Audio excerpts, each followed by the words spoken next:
I stand correct. And today I'm going it alone. Why? Because when the show was supposed to start, first of all, I overslept a little bit, as I am sometimes wont to do, but there was a reason why I was oversleeping. It was because I was cold. I woke up and I was cold, and I kind of, you do that thing where you pull the blanket over and you tuck in and you're good. That's what I did. Well, then I woke up and realized that I was late for the show. 10:31. I'm supposed to be already up.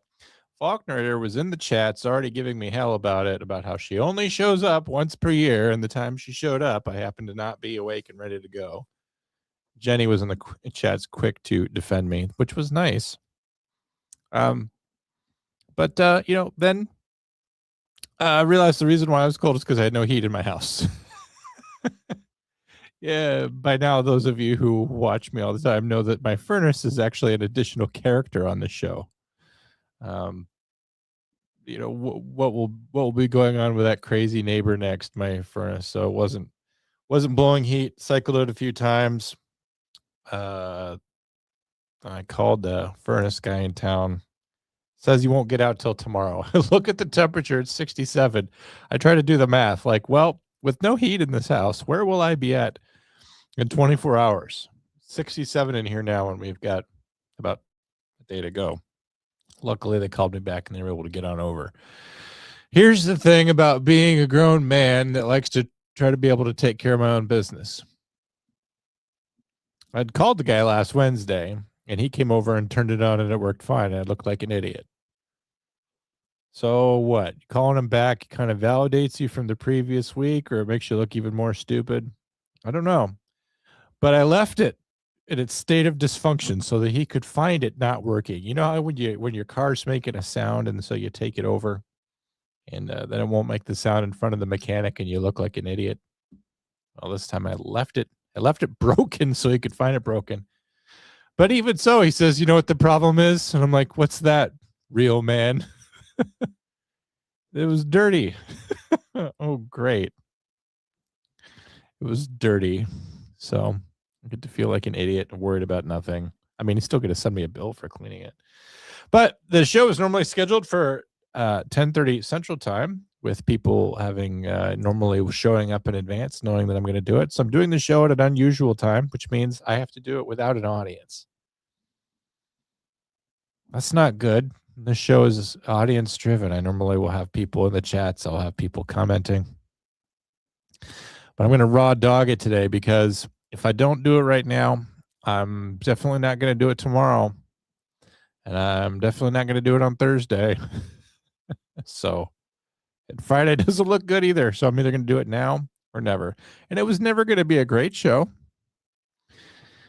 Hey, Tyler, there's one person here. Tyler, get on the Discord and tell everyone that I'm live. I don't know if that's actually a thing. We do need some sort of like network to tell people. Should I just text them? I should have texted people. Maybe I should just text Falksy real quick. Do I even have her number? Where's she at? Scroll down, because I don't answer her a lot. I'm live now. Yeah, that'll do nothing. That's fine. Tyler, you're enough for me. And even if you're not, you have to be. Hey, Shorty. Yo, what's this? It's almost 6 a.m. Are you having a show at a reasonable time? I could move the show to this time every week, actually. That was better for you. That was just Kiefer. Nobody cares about that. All right. Well, Shorty and Tyler, so what if no one from America can show up? I've got someone from Australia, and I've got someone from Canada here. I'll represent America here. That's the best we can do. Maybe someone else will see and we'll go live. This was never going to be the best show, as I said. So as all arduous and onerous tasks are, it's best to just put your shoulder to the grindstone and just get it done. We were talking about Iran a little bit. If I had led off the show talking about Iran, this episode would have been wildly more successful. Instead, I talked about my furnace. Anyway, what's sad is that I was just looking on Babylon Bee and it said Iran threatens America with huge stockpiles of additional leaders. I was so mad that I essentially beat Babylon Bee to the punch on making fun of Iran having an endless supply of new guys to take over just to get killed. Babylon Bee beat me to it because I had to stop and do my show. So I guess you win this round, Babylon Bee. Let's hit some political memes. Then we'll move into the weirder stuff and then end the show on the depressing stuff, just as I always do. The Ayatollah dies like a dog. If you haven't seen Shane Gillis's impression of Donald Trump, watching some terrorist leader, ISIS leader, die like a dog, you're missing out. Don't watch the rest of that special, though, and definitely don't watch it with a family member, because the rest of that stand-up routine on Netflix is filthy. But what caused this? Obama roasting Donald Trump. What was it at the 2014, 2015 White House media press dinner, White House Correspondents' Dinner? Donald Trump happened to be in attendance, and Obama teased him about being a game show host and never being the president of the United States. And you could just see this moment where the fire lit in his eyes. And, I've talked to a lot of people who miss Obama. They wish Obama was back. They look at the Obama era as a time when America still made sense, when we had civil discourse in our society. People point to Obama as the last real president because, of course, they can't point to Biden. Aside from the fact that Obama completely, tried to sabotage Trump's first term by masterminding the Russian collusion hoax, which I guess you'll just have to believe me or disbelieve me on. Obama really was a radical. He was radical. He changed the culture for the worst. And I think I mentioned this a few episodes ago. It's just like escalation at the end of Batman Begins, right? You have the cops. And you take out the bad guys, but then you have Batman, and then the bad guys, are always going to get worse. Well, as Alfred said in that movie, things were always going to get worse before they got better. And in their desperation, they turned to a man they couldn't fully understand. Enter Donald Trump. That's how we went from a situation in which we were sending the Ayatollah pallets of cash, essentially bribing him to cease and desist, to making him like a dog. Isn't causality funny? Obama roasting Donald Trump eventually got the Ayatollah killed. It's fine with me. Breaking: Carolyn Levitt reports President Trump has not ruled out using military draft in the war with Iran. I saw a meme just from this morning. I already saved it. It was supposed to be for today or for next week or something. I'll just read it to you. But this is from Staff Sergeant Burns on Twitter. Nobody is getting drafted. 99% of y'all are overweight, on drugs, didn't graduate, can't shoot, can't run, and don't have an ounce of selflessness in you. Relax. Your country will not rely on you for protection. Well, I hope that the country doesn't get to the point where we need a draft to protect ourselves. The gas here is getting more expensive. It's approaching $3 a gallon. This after a couple weeks ago at the State of the Union, when Donald Trump was bragging about gas prices in Iowa being as cheap, like being below $2 a gallon. He was literally like, yep, gas in this country is cheap because of me.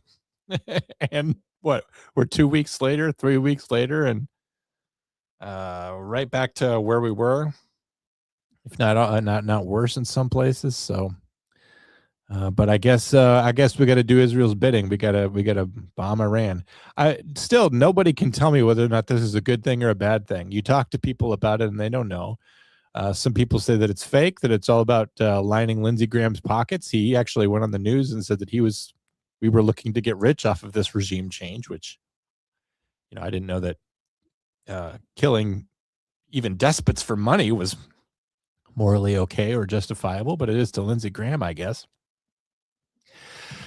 But some people are saying like this is a good thing for Iran, but sort of incidentally.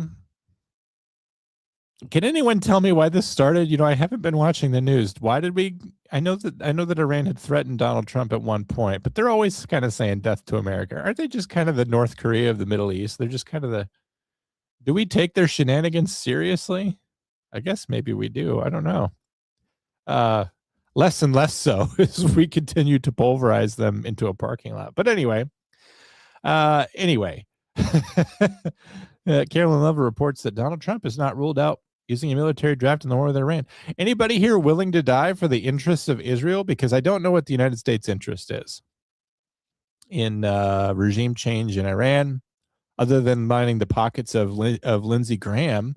Are you willing to send your sons and your brothers off to die to increase profits for Lindsey Graham or for Israel?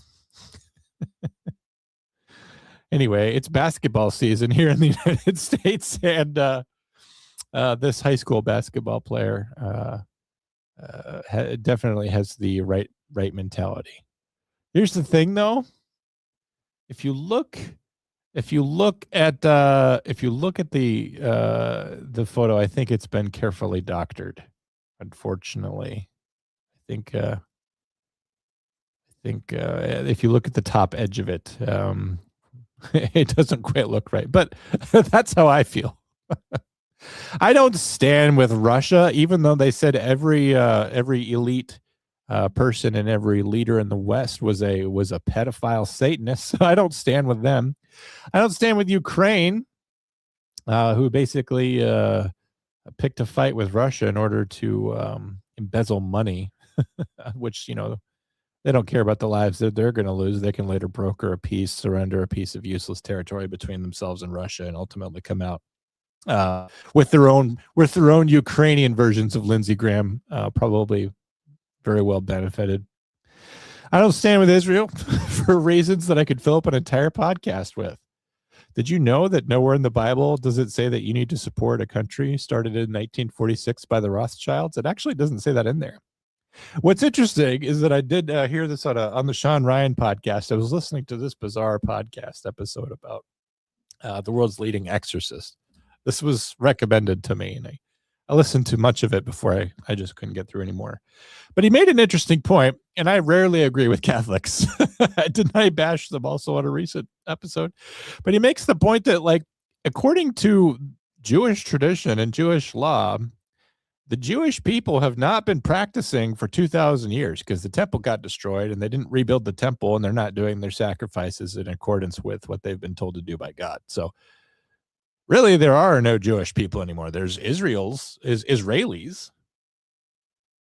And I guess they can clean some lineage there. But I think in a strong sense, whatever our moral duty is to the Jews or the Jewish people or the Israelis, I don't think any of that exists. I think people are finally figuring that out. I used to be one of those people. I used to be like, we need to support the only democracy in the Middle East. Why though? They have the bomb. They don't need anything from us. It's all about the money. Of course, I do not stand with Iran. I don't know what Iran stands for, but I'm not with them. I do ever stand for big tobacco. I've said it before. The all-American farmer, salt of the earth guy, doing everything that they could do to make America great again, rotating their crops and all that. Oh, I painted my truck with the Israeli flag. It's pretty foolproof. You get caught speeding? Well, officer, I guess you're an anti-Semite if you're going to give me a ticket. Oh, you're going to run into me on the highway? You're going to sideswipe me? Well, that's obviously a hate crime. You obviously did it because you don't like the way my truck is painted. Catalytic converters in the back of the truck. Well, those were promised to me 3,000 years ago. I didn't steal these. They were promised to me 3,000 years ago. Winning at life.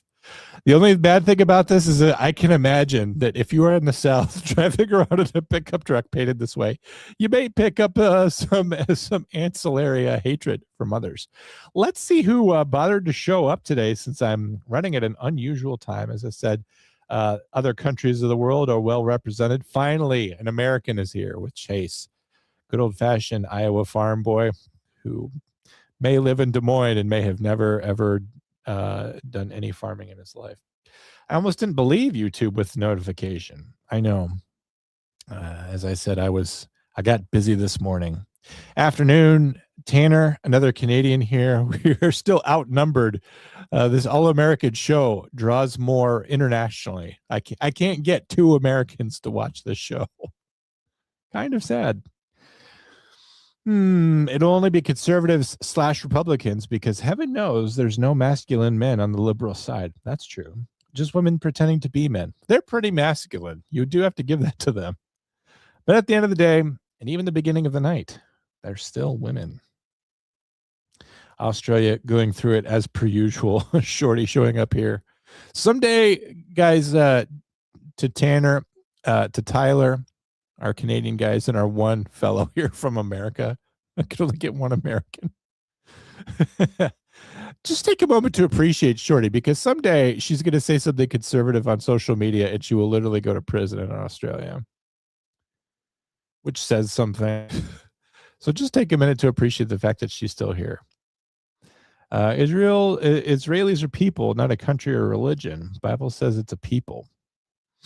Okay. So what? God, the Bible also says that God's people are the ones who chose Jesus. So I think that God gave them a generation to figure it out. God usually gives the Israeli people a generation, right? When they get freed from Egypt and then they go out into the desert, and then Moses goes up on the mountain to get the 10 commandments. They get back down. Moses comes back down after he was up there for a little bit, getting instructions from on high. He finds that his brother Aaron is down there and they've already made a golden calf. And Moses is like, are you kidding me? I just led you out of Egypt with all of these miracles, boils, the killing of the firstborn, parting of the Red Sea, frogs, locusts. Come on, man. You just seen all these things for yourself. I showed you miracles and you do not believe in God. So we don't get to go to the promised land for 40 years. We're going to wander out here in the desert. That's enough for a generation to turn over. All right. So God gives a generation a chance. Jesus came to earth. Of course, most of the earth rejected him, including the Jewish people led by the Pharisees, who are, the lawmakers and the law breakers, the Pharisees.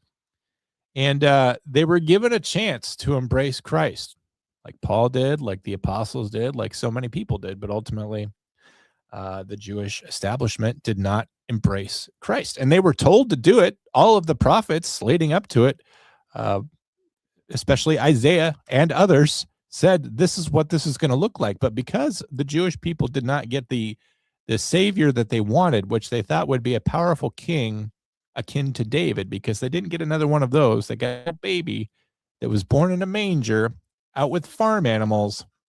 They did not embrace that. They're like, but we want a savior that's going to kick ass. Instead, God sent his only begotten son to save the human race.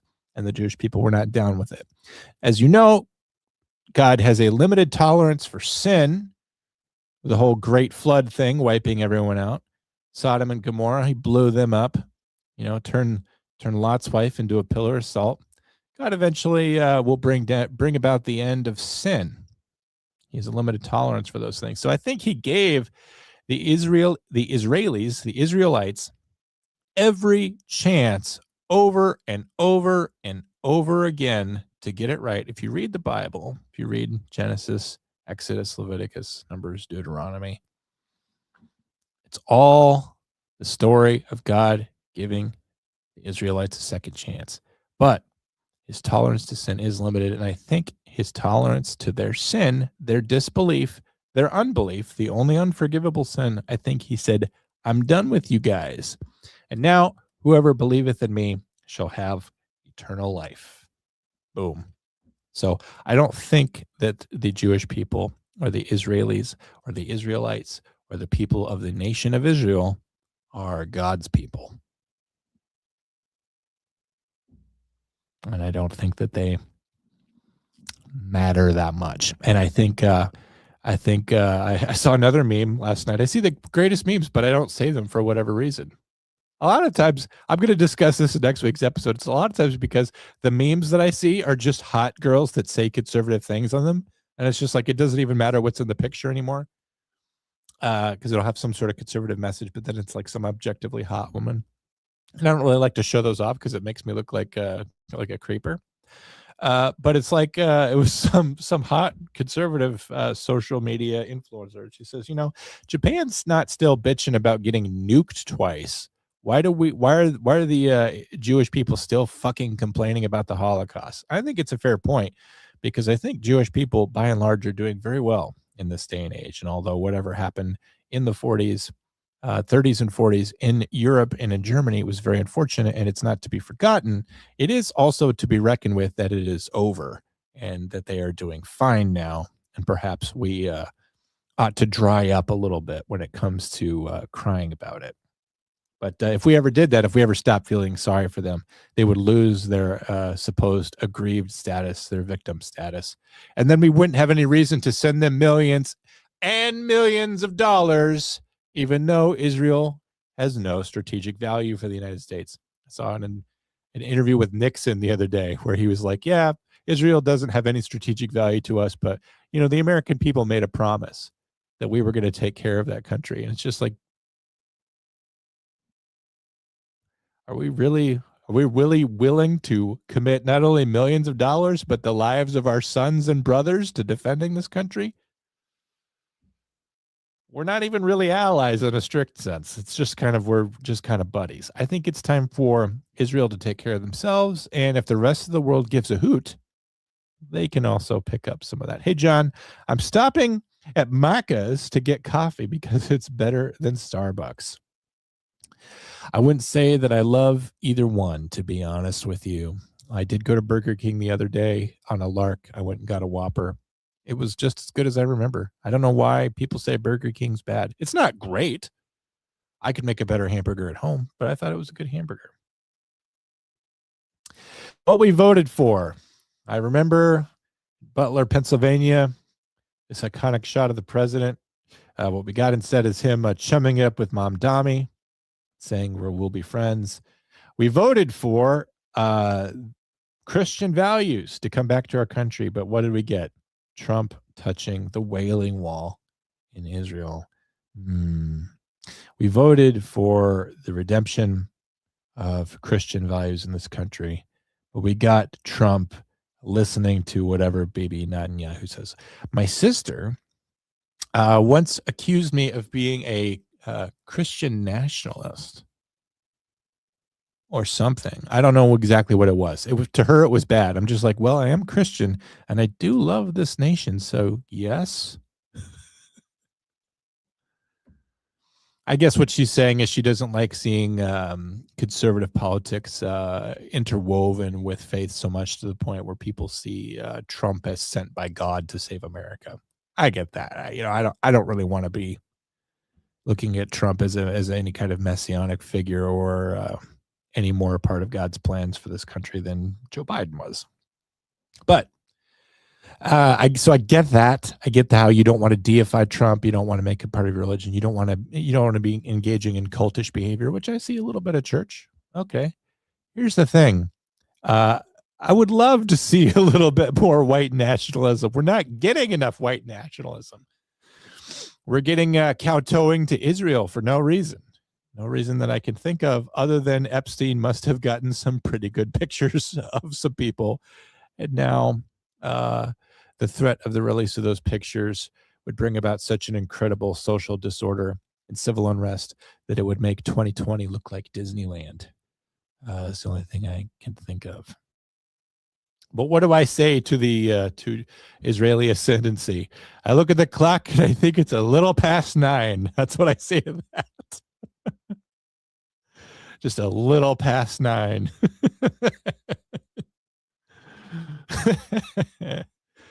Okay, no one else likes it, but I will joke about it. It's also something I mentioned a few weeks ago from Oilfield Rando. I don't know, man. It seems like wars are super easy when the objective is to win and not launder trillions of dollars to your friends in the D.C., Virginia, Maryland area for decades. What do we call that? That's called something. Delmarva is what we called that. Delaware, Maryland, Virginia. And of course, that encompasses D.C. I don't know. Makes a good point. We went in there and got Maduro real quick out of Venezuela. That was like a 15-minute operation. And then we killed the Ayatollah in about 10 minutes. Took us 40 years and 10 minutes to kill him. 50 years and 10 minutes to kill him. rather than spending a couple years looking for Saddam Hussein and Osama bin Laden. We just got in there and did it. I just did my taxes last week. Boy, that was fun. Government says you owe us money. It is called taxes. Hello. Well, how much do I owe? You have to figure that out, actually. We're not going to do it for you. Okay, so I should just pay what I want. Oh, no, we know exactly how much you owe. We know that number, but you have to guess. Well, what if I get it wrong? Well, you go to prison and we seize all your assets and ruin your life. I read in a book by Cormac McCarthy. There's this guy that he's innocent. He's being hounded by the government. It's really not even the main plot of the book, but they accuse him of tax evasion, and it's one of the reasons why they seize all of his assets. And the character, the protagonist, is talking to his buddy, and he goes, "Well, the problem is not that you evaded taxes; it's that you at one point you filed taxes. You should never have filed taxes to begin with. That's how they figured you out. That's how they found you on the radar. Because if you earned income, 3 years ago, why aren't you earning income now? Now they're going to be looking for you. If you had never filed an income tax return in your life, you would have been fine. If you don't, they can't get you on tax fraud if you don't file a return at all. They only get you on tax fraud if you file an incomplete or falsified return. So it's better to just not pay taxes. Yeah, you have some sort of fee or whatever, but if you try to fraudulently complete your taxes, that's when your goose gets cooked. So unfortunately, when I was the tender age of 18, I made the mistake of filling out a 1040 EZ, and I should never have done that because obviously, I could have set my withholding to 0 and I could have just kept my money all this time. And would they have ever caught up with me? I wonder. I seriously do. There's a lot of people in this country. A lot of them aren't even supposed to be here. How do they keep up with those people, let alone me? If I had known it was going to turn out this way, I would have never paid taxes. So a sci-fi author says, in my book, I invented the torment nexus as a cautionary tale. This could have been George Orwell. Could have been Philip K. Dick, any of these guys, writing books about warning us of the future. Who wrote Brave New World? Anyone remember? Aldous Huxley. I always get him, and I always get Brave New World of 1984 confused, but both worthwhile. And then, of course, who can forget Fahrenheit 451? That's also a kind of a that was Ray Bradbury. Anyway, there's all these sci-fi writers who are always constantly telling us, worry about the future. It's not going to be good. Of course, even John Carpenter told us about Terminators, We keep following the pattern of just doing whatever's in these books about how horrible the future will be, creating Neuralink, essentially the Borg. Why do we keep reading these cautionary tales of doing it?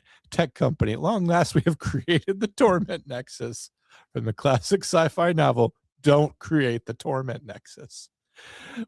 Frankenstein, we always, somebody read that. They like, oh, cool. We could bring back somebody from the dead. We could create life. And then they put down the book. They stopped reading. They didn't get the point that we're not supposed to play God. Terrible English teachers out there. For those of you who didn't know, this past Sunday was International Women's Day. You maybe saw the memes that made light of the fact that it was also the day in the United States where we spring forward, meaning the day was technically only 23 hours long. So women got shorted on International Women's Day.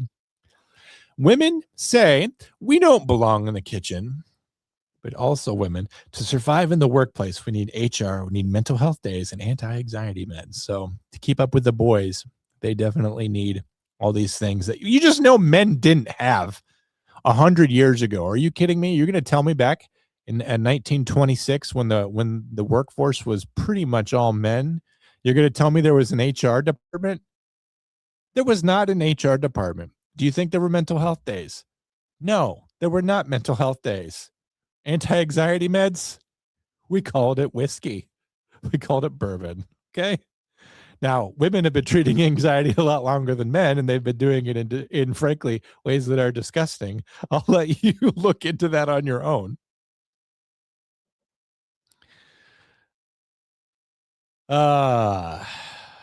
Feminism's really simple, actually. For those of you who don't know, if a woman gets her way, if she gets what she wants, then she's empowered. Good for her.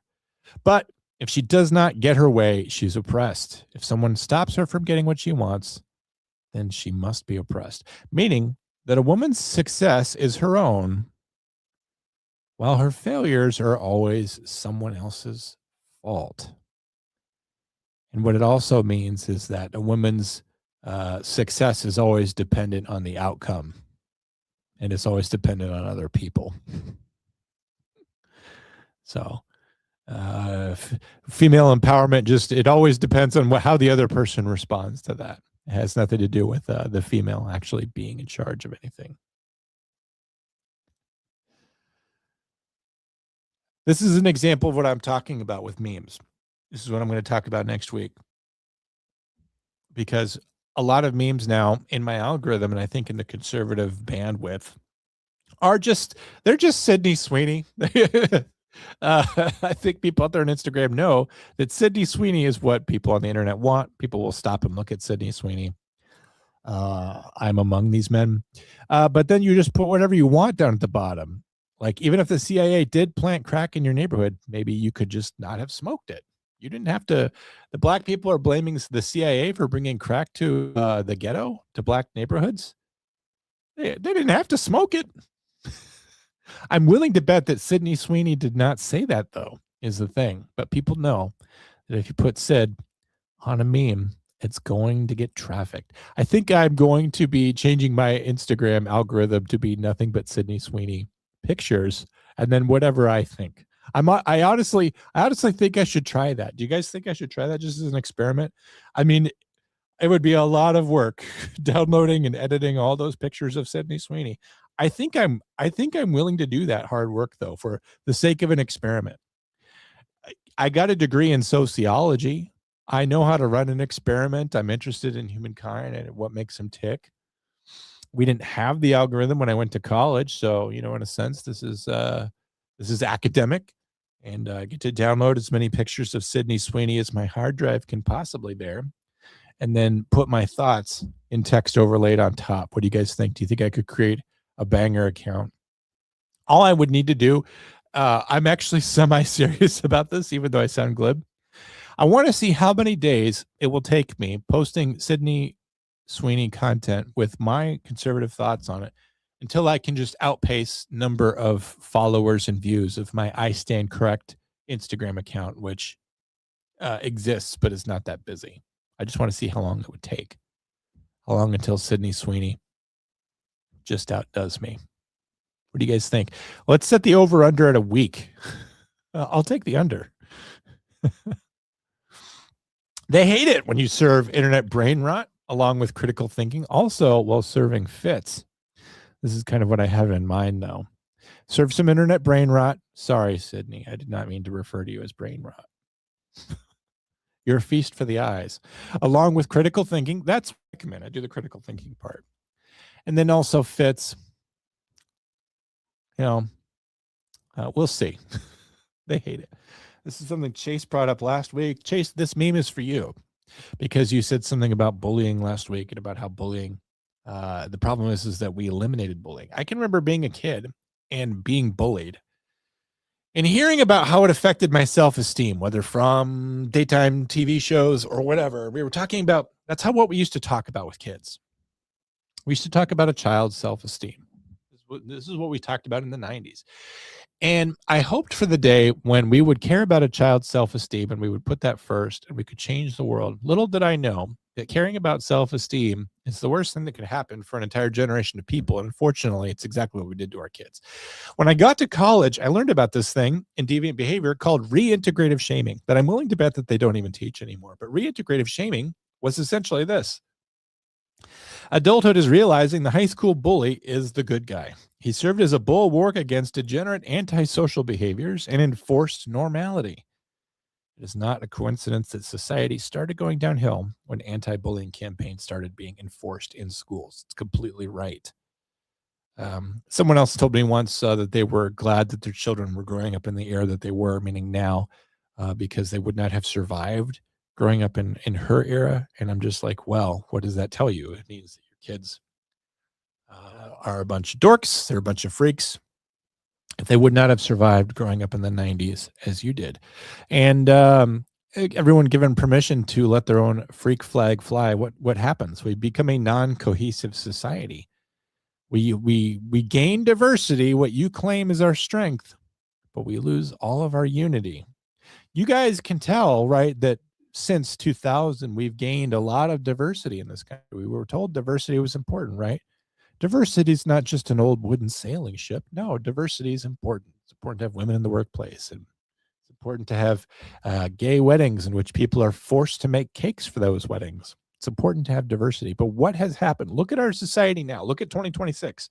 Our unity is at an all-time low. We're always looking like down the road, how many years away are we from the next civil war? Because our unity is non-existent. We used to have strong unity in this country. We changed it out for diversity, and look where we are. We're not any better off. And all these people who claim to have been bullied in the 90s, they're still claiming aggrieved status now. They think the president bullies them. They don't have, they've never met the president. They feel like the president's bullying them.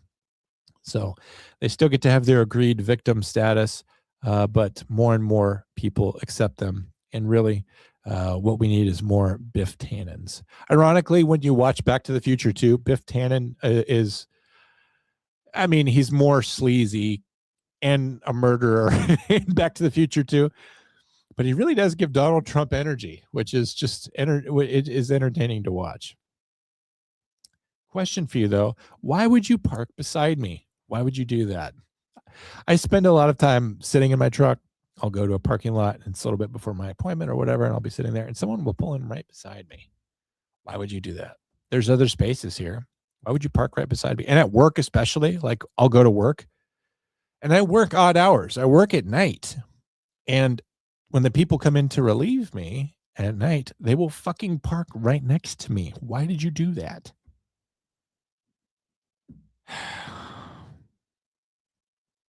It's like parking is like going to a urinal. You don't do it right next to the person that's already there. What's wrong with you? You only do that if the bathroom's full, right? If you're at a Cowboys game and you go in the men's room and you're going to be waiting for a urinal, of course, you're just going to go get your business done. But if you go to a parking lot and there's only one car parked there or two cars parked there, why would you park right next to them? Why isn't that common sense?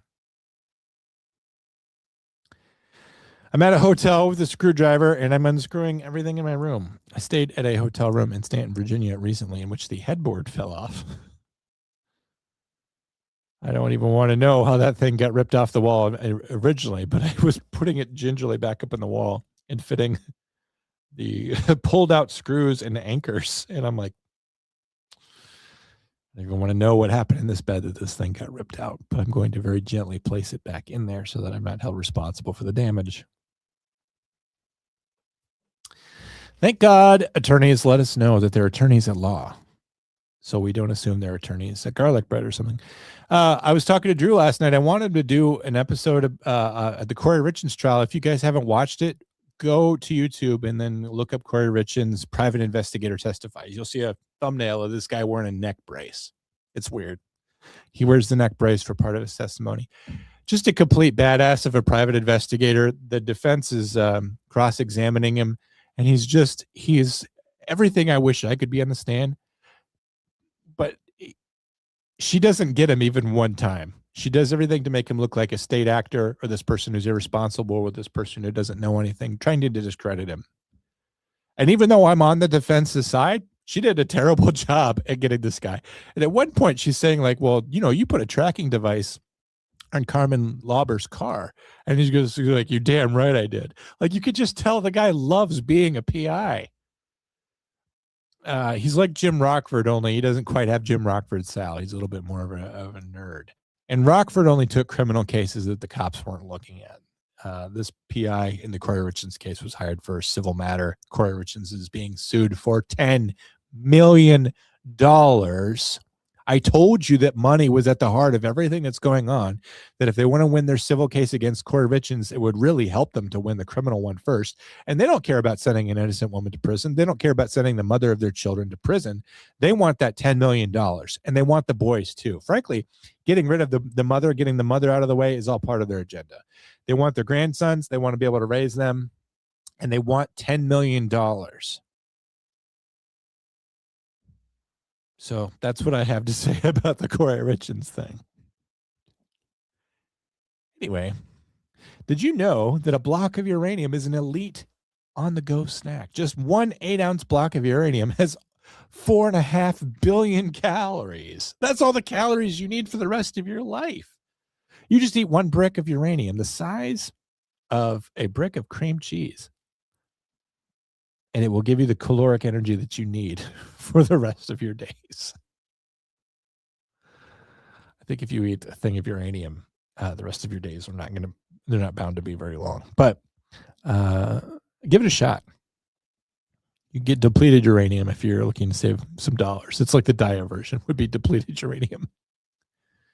I have a lot of business ideas. The problem is the police always snooping about, not minding their own business. The cops will pull you over for having a tail light out. That's what gets their dicks hard. You know, they're not gonna not interfere with your. For me, it would be getting cigarettes in the hands of people that can't otherwise afford them, children, hospital patients, whatever. I would be a broker of that, but the cops get involved. I like this one. This is a very touching story. A young boy from Thailand dreamed about having a Nintendo Switch. Due to not having good financial conditions, he fabricated his own using cardboard and markers.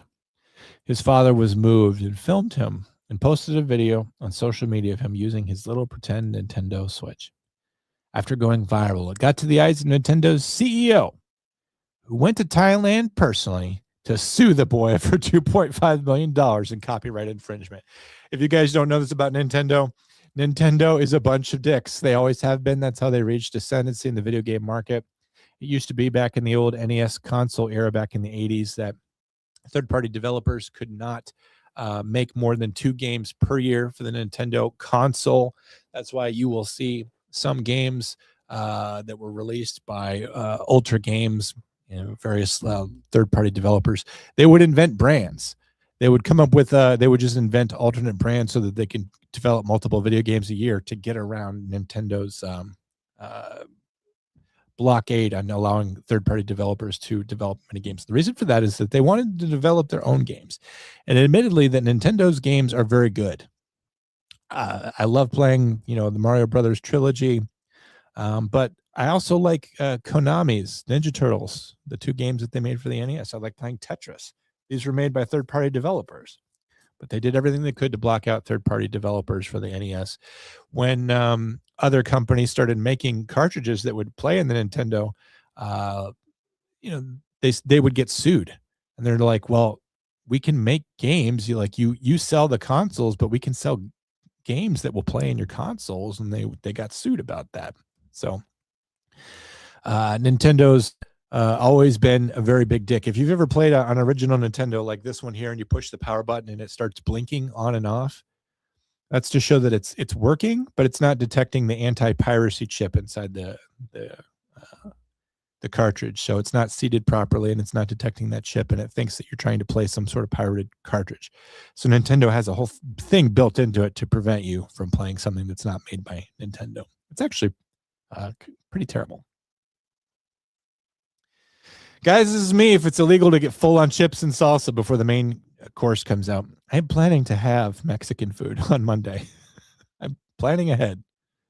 And after my next terrible session at my therapist, that I will have some chips and salsa. Let's go back to see who has joined us in the meantime.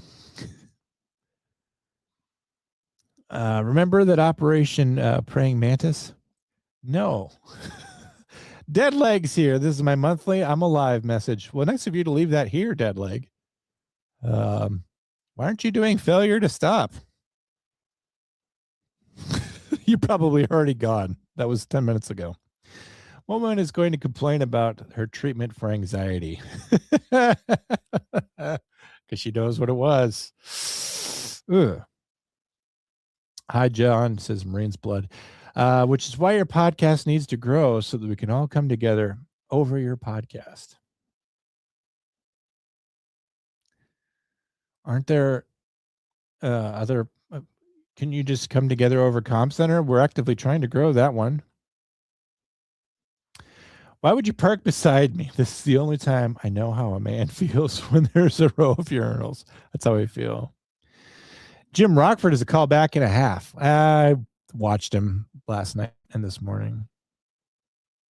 I love that show. It's, as the kids would say, it's got such a vibe. I like that the fact that they tell a lot of story visually, like they'll just show cars following each other, and they'll do this for 10 minutes. There's no dialogue on screen.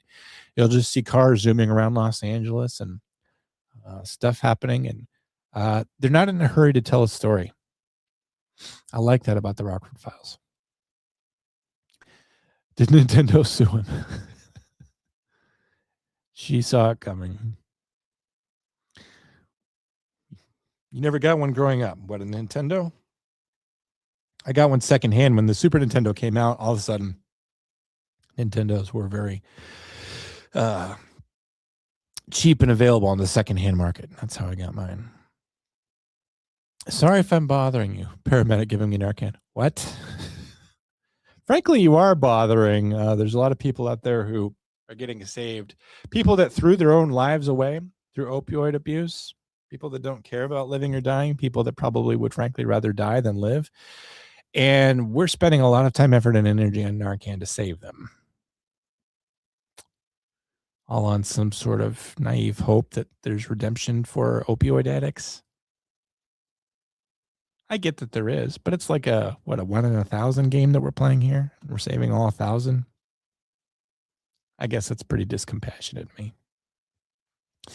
I just got my blood work back, and the doctor says I am lacking Marlboro Reds in my system. Holy God, son, look at these x-rays. Yeah, I know. Have you stopped smoking? Yeah, I did. You need to start up again. The real harm is not in smoking, but it's in stopping smoking. Remember that, guys. Atheists be like, I just don't see any evidence of God. Sidney Sweeney, this big hamburger, smoking on a boat. Scott Stapp doing the halftime show during a Thanksgiving Cowboys game. Scott Stapp, I mean, Creed, Marlboros. What is that, DraftKings or something? I don't know that DraftKings is proof of God, but there's a lot of good things in this world, and God does love us and want us to be happy. And I can at least vouch for hamburgers and Scott Stapp doing the Cowboys halftime show in Thanksgiving 2001, I believe. Reversed hamburger, bitch. This is what it's like. Cow bites her back. That woman is not happy about it. Ever since I learned about the concept of networking, I knew that it was going to be hard, and I was going to have to do everything the hard way. And when I was at college, I was being given hints that networking was important, but I didn't want to get to know people. I didn't like schmoozing. I didn't like the idea of being a sycophant, being a suck up, being a connected person, hitching my wagon to anyone. No, I was going to make it my own way. And that is why I have never gone anywhere. I'm in a small state where I know no one. What a great idea for the future. Fellas, is it gay to survive a car crash? No airbags. We dive like real men. I honestly think so. I think if you get bailed out of a situation like that, I think that's kind of sad. I think you were supposed to go at some point. Luckily, in my RAM, it says service airbags immediately, right away, warning, and I just ignore it. Oh, man. Morty fumbled this one so bad. Remember when he hit the reset button? And all of a sudden, she had never met him, and he tried to reconnect with her, and it didn't work. She loved him so much. She loved him for him. And their time together was so powerful yet so brief. But because of the way that he did it, he lost her forever. And it will always hurt. Morty always fumbles when it comes to the females. Richard from Arkansas. I encourage you guys for the rest of the week that whenever you post something in a comments section, make sure you leave your name and your location as though you're calling into an old AM radio show. Everyone's very excited about Pokemon right now. It's the 30th anniversary, I guess. But the titles for the next Pokemon games just dropped: Pokemon Cigarette and Pokemon Liquor. Remember, you must get both versions if you're going to catch them all. Your digital footprint is just a myth to prevent you from posting bangers. Remember that, Shorty. Your digital footprint, they're just trying to stop you from posting bangers. That's probably actually true for her. A wife. Feeling better? Yeah. Kind of overreacted to a cold, didn't you? Flashback to me calling the Make-A-Wish Foundation. No. It was tenuous. It was a close call. I'm going to smoke in here and pretend I'm Willem Dafoe becoming the Green Goblin. First of all, that is an exact replica of that set in which he went in there and was exposed to the green gas that made him the Green Goblin in 2002 Sam Raimi's Spider-Man.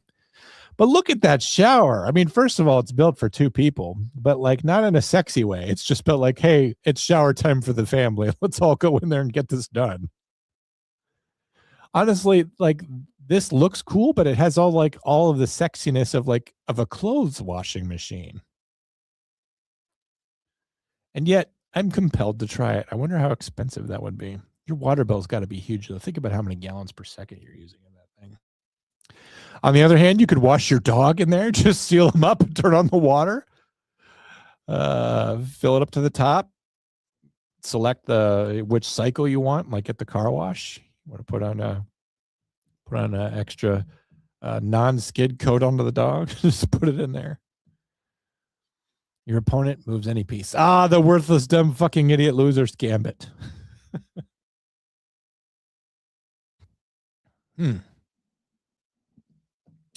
I'm going to need you to finish your story real quick so I can tell you about how the exact same thing happened to me, but it's more interesting because I'm in it. This is totally John energy right here.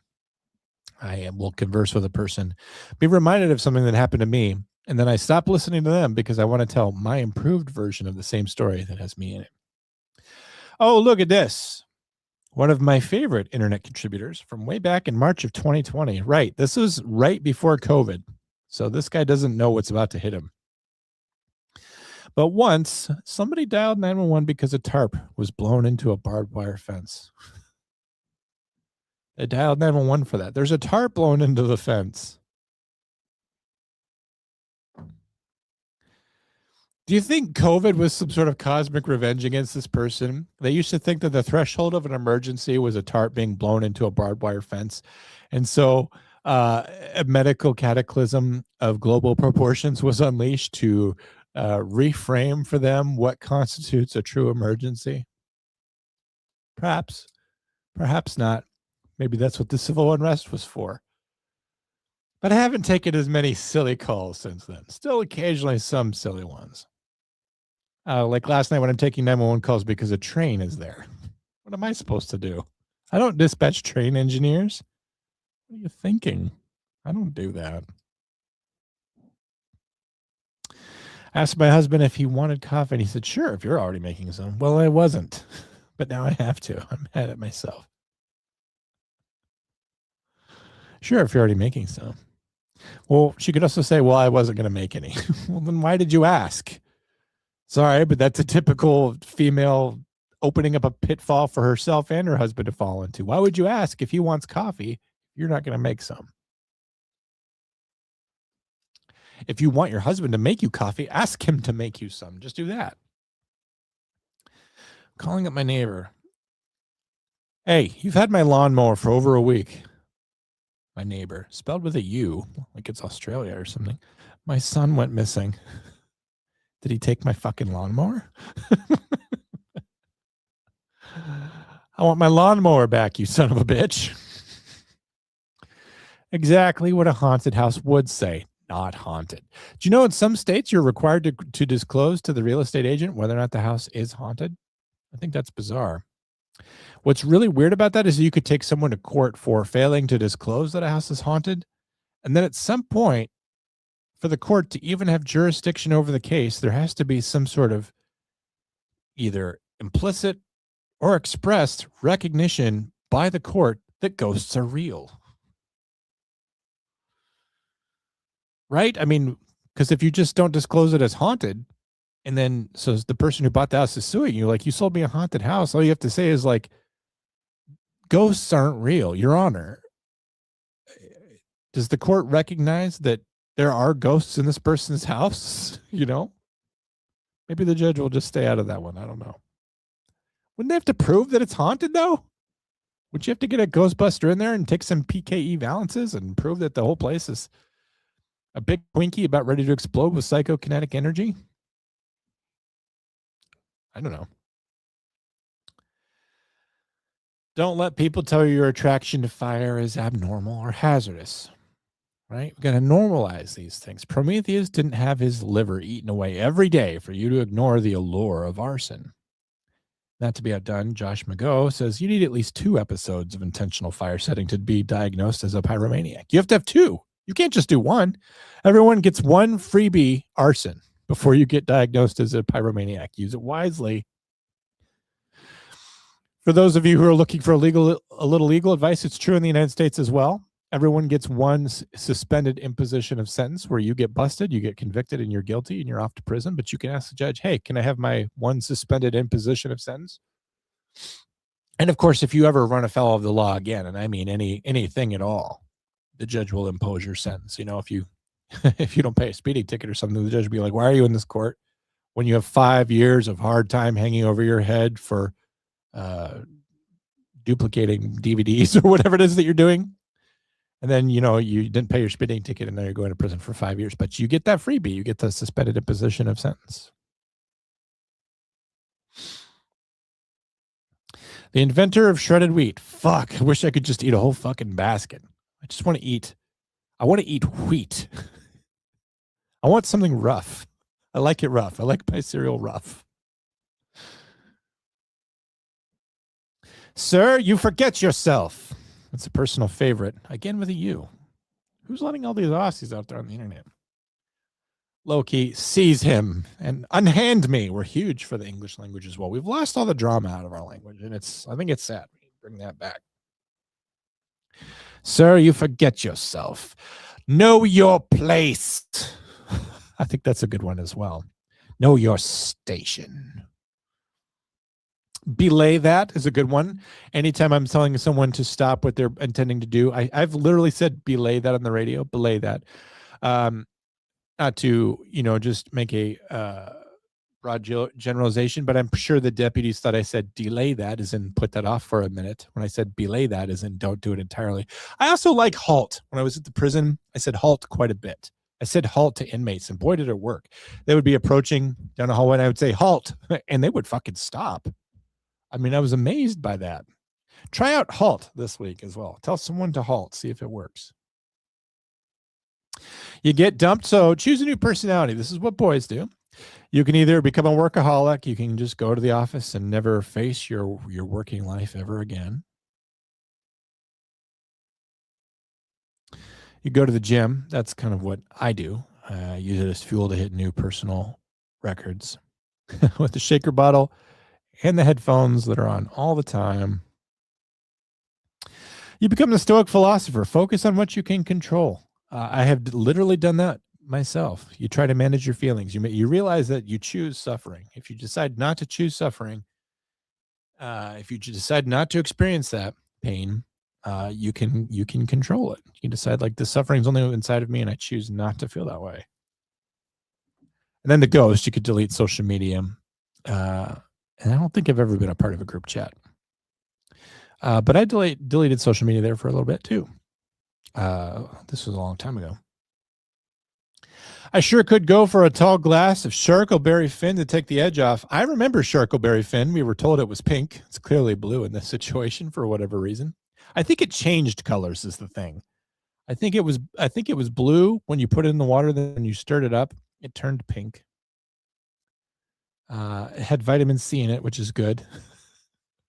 It also had vitamin S, sugar in it. But what did it taste like? I didn't know. All I know is when I was very young, there was this. I think one summer we would go to the commissary in the base, and we would get every kind of Kool-Aid there was. And what a summer! It's suspicious to me that it's the perfect temperature underground all the time, all year round. It's like we're supposed to be there. It's like the children yearn from the mines. This is something from me last week. I was setting up an appointment for lunch after my psychology session. I said, "Are you free for lunch tomorrow?" He says, "No, I can't go tomorrow. We have bowling with Roger at work. One more after that for the season." That's fine. I'll go bowling. Where's it at?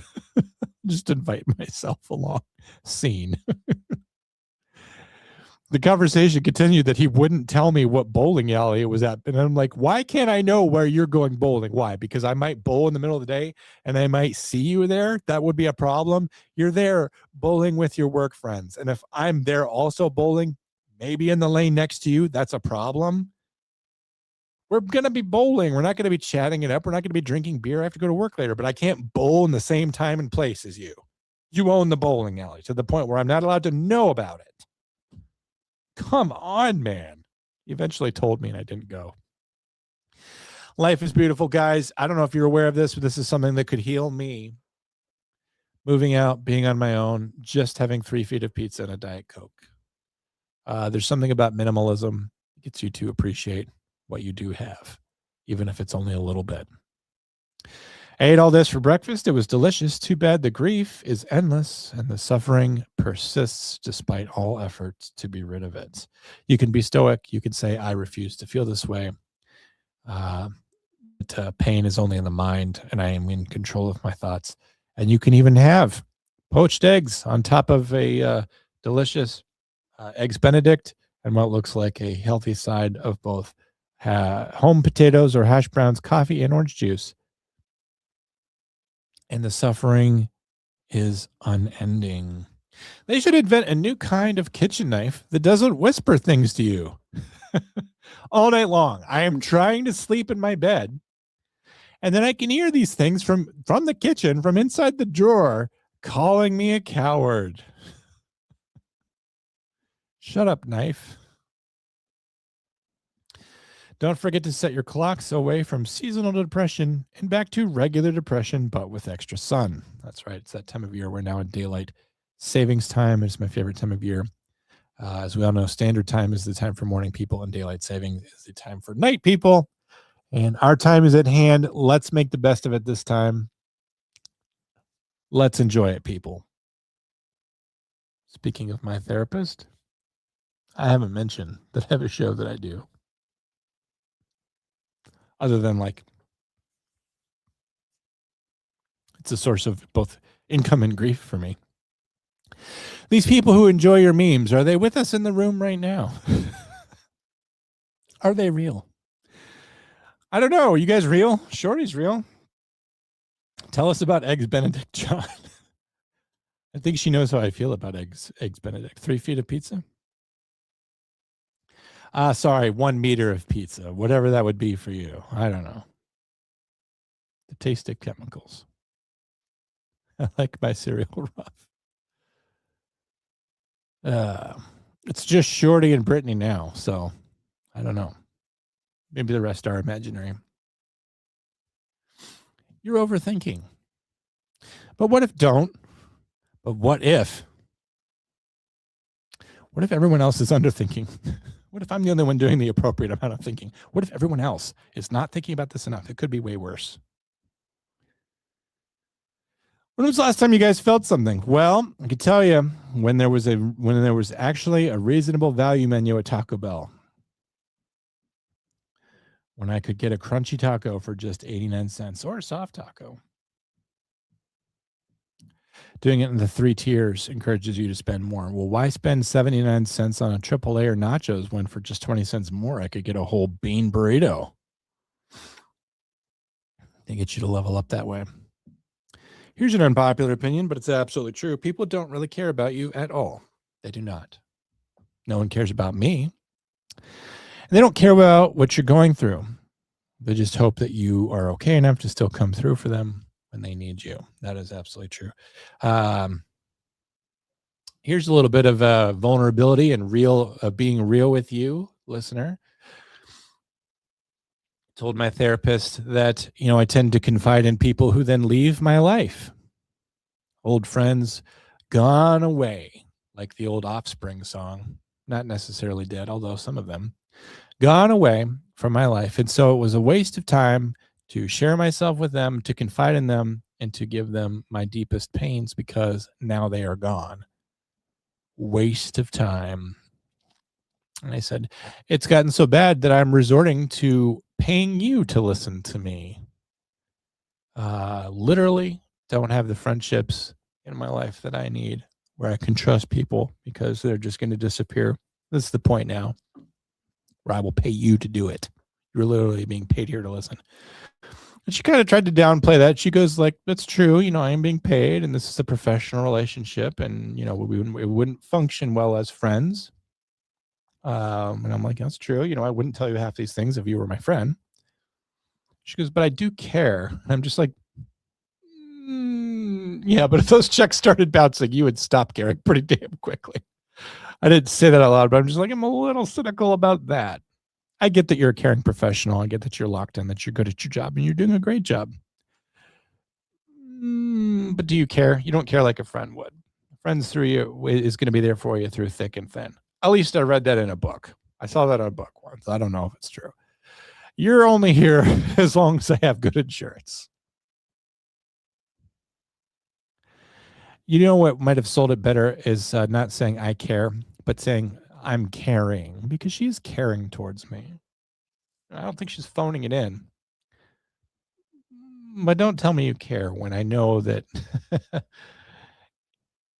5 minutes after I leave here, someone else is going to be sitting in this chair and you care about them just as much.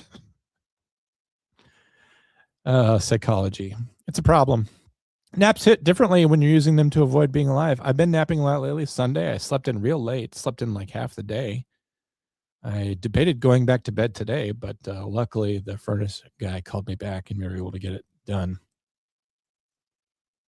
This one was also sent to me by an account I follow very often. Sometimes I'll be like, oh my God, I relate to all these memes. And then I see that they're from an account named Aging Existentially Fragile Depressives Hanging On by a Thread.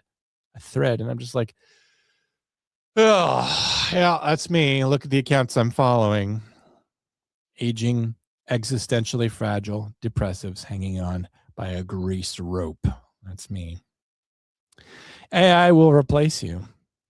AI comes up more and more at 911, actually, all the time. But let's see if AI can live with this much melancholy inside of it. Do you think AI can generate that? Ever since I was little, I knew I would be fraught with melancholy and nostalgia. I was a very melancholic little boy. I can remember being not out of the 80s yet and being filled with a deep sense of melancholia. I can remember specific instances of that. Like, believe me, I've been recalling these stories a lot lately. My intention is to never meet another person again. I honestly feel like I know enough people. I've met people recently, and it has caused me grief. So I will not be meeting anyone else. And so if you already know me, congratulations, you made the cut, you're in, but I will not meet anyone else for the rest of my life. The last person I will ever meet is my therapist, ironically. I should tell her next time I see her, just so you know, you're the last person I'll ever meet. Not because I'm going to die soon. No, I'm going to live a long life. I'm just never going to meet anyone else ever again. Is anyone curious about me? Does anyone want to figure me out just in case the deal with the therapist doesn't work out?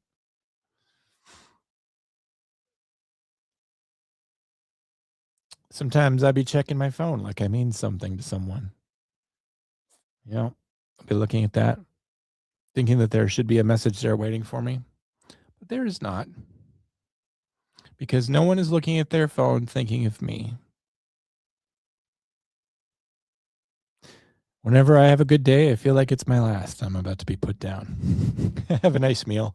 Man, does this mean I'm about to go behind the barn? I don't smoke because I'm addicted. I smoke because it ends. There's comfort in watching something admit that it won't last. Your therapist tells you she cares about you. Friends tell you they care about you, that they love you. Someone tells you that they'll always be here for you. But the truth is that they're like a cigarette, except that a cigarette will be honest with you. A cigarette, will be here for a time, and it will burn itself out, and all of its usefulness will be spent up, and you will have that temporary enjoyment, and you will get what you can get from it, good and bad, and then it will be gone. But at least a cigarette puts up no pretense about it. I think men really fall in love one time. After that, they just roam the earth, miserably looking for a similar version of their first love. I think that's entirely possible. I know I've definitely had the feeling like I can't fall in love again. I felt that many times throughout life. I came up with this fun drinking game where every time you finish your drink, you drink another one until the pain goes away. Again, if stoicism's not doing it for you, and contemplating the ephemeral and transient and finite nature of a cigarette doesn't for you, there's always the drink. You never know what you have until you lose it. That's amateur hour, folks. I knew exactly what I had as it was slipping away from me. I knew what I had. I knew it was in my life, and every day I could feel the world unwinding itself, becoming loose from its fittings. I could feel the bolts coming out of the engine as I barreled down the road at top speed. I knew what I had, and I knew it was falling apart, and I knew I was about to lose it, and I suffered the whole time. Even the things that were supposed to bring me joy, I knew that those things that brought me that joy would eventually bring me pain. Anyway, real sufferers know exactly what they have and that they are going to lose it. Can you suffer on my level? I implore you to step up your suffering game. Take note of what you have in your life now, the good things, and be reminded that whatever makes you feel happy, whatever makes you feel good, will eventually bring you pain. And that's it for this episode of I Stand Correct. Who needs friends when you have strangers on the internet? You're all my best friends. I pay for John's friendship. I suppose you are a member of Comm Center, if that's what you mean.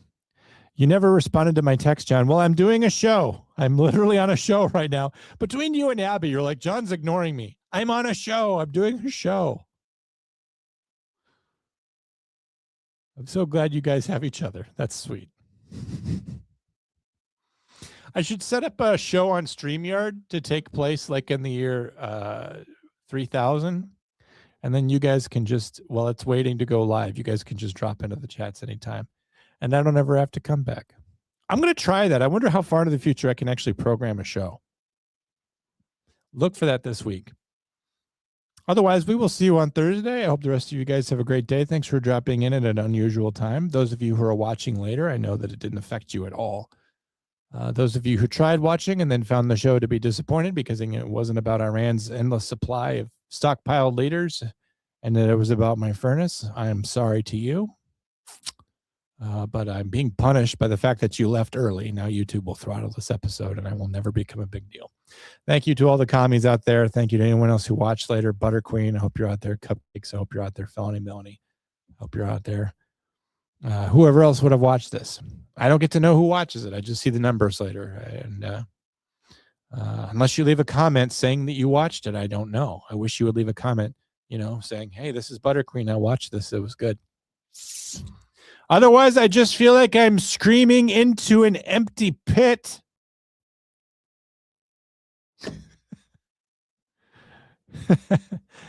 Have a great day, everybody. We will catch you back here on Thursday night.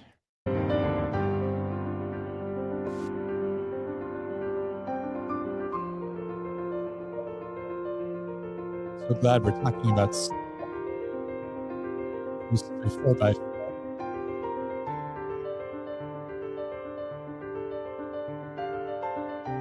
walks his children.